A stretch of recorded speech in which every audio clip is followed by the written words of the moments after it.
Thank you very much. My fellow Americans, my first and highest duty as president is to defend our great country and the American people. I swore an oath to uphold the laws of our nation, and that is exactly what I will do. All Americans were rightly sickened and revolted by the brutal death of George Floyd. My administration is fully committed that for George and his family, justice will be served. He will not have died in vain. But we cannot allow the righteous cries and peaceful protesters to be drowned out by an angry mob. The biggest victims of the rioting are peace-loving citizens in our poorest communities. And as their president, I will fight to keep them safe. I will fight to protect you.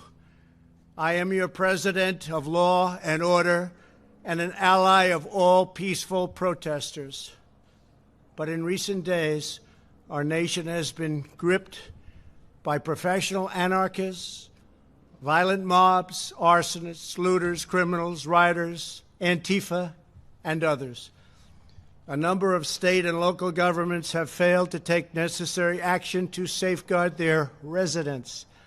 Innocent people have been savagely beaten, like the young man in Dallas, Texas, who was left dying on the street, or the woman in upstate New York viciously attacked by dangerous thugs. Small business owners have seen their dreams utterly destroyed. New York's finest have been hit in the face with bricks. Brave nurses who have battled the virus are afraid to leave their homes. A police precinct has been overrun.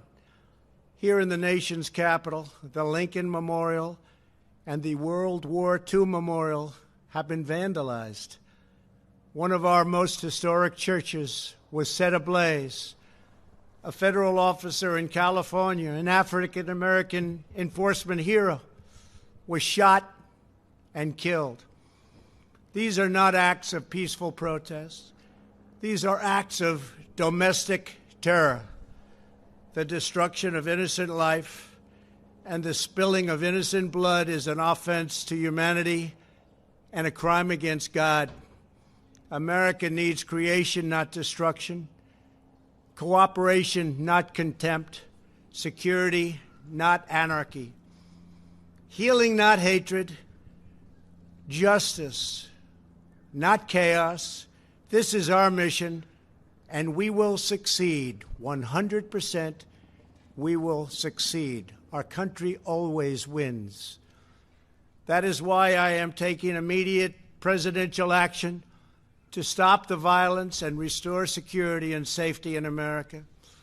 I am mobilizing all available federal resources, civilian and military, to stop the rioting and looting, to end the destruction and arson, and to protect the rights of law-abiding Americans, including your Second Amendment rights. Therefore, the following measures are going into effect immediately. First, we are ending the riots and lawlessness that has spread throughout our country. We will end it now. Today, I have strongly recommended to every governor to deploy the National Guard in sufficient numbers that we dominate the streets. Mayors and governors must establish an overwhelming law enforcement presence until the violence has been quelled. If a city or state refuses to take the actions that are necessary to defend the life and property of their residents, then I will deploy the United States military and quickly solve the problem for them. I am also taking swift and decisive action to protect our great capital, Washington, D.C. What happened in this city last night was a total disgrace. As we speak, I am dispatching thousands and thousands of heavily armed soldiers, military personnel, and law enforcement officers to stop the rioting, looting, vandalism, assaults, and the wanton destruction of property.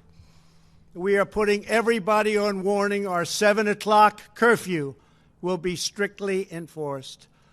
Those who threaten innocent life and property will be arrested, detained, and prosecuted to the fullest extent of the law. I want the organizers of this terror to be on notice that you will face severe criminal penalties and lengthy sentences in jail.